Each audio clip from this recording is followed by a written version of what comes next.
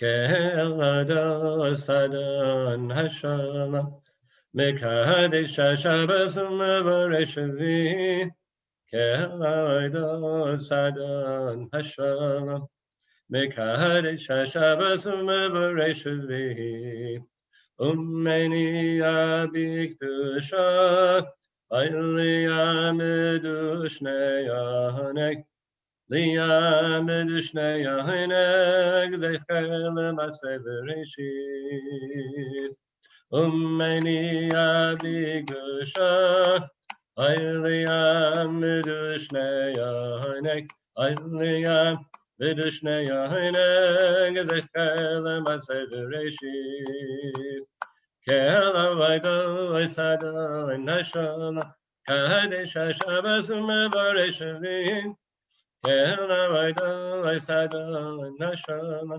Kadesh HaShabbos U'Mevaresh Ummeni Abigdusha Ayliyam Medushnei Ayliyam Medushnei Zechel Maseh Bereshis Ummeni Abigdusha Ayliyam Medushnei Ayliyam Medushnei Zechel Maseh Bereshis.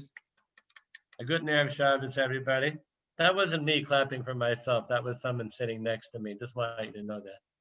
Oh, there it is. And please, everybody, unmute so we can say good Erev Shabbos and again Shabbos. Great to see you. Shabbos. Good Shabbos. Thank you. Good Erev Shabbos, please. Erev And Shabbos. wishing you all good things. Amen. Thank you. Good Erev Shabbos. Good Erev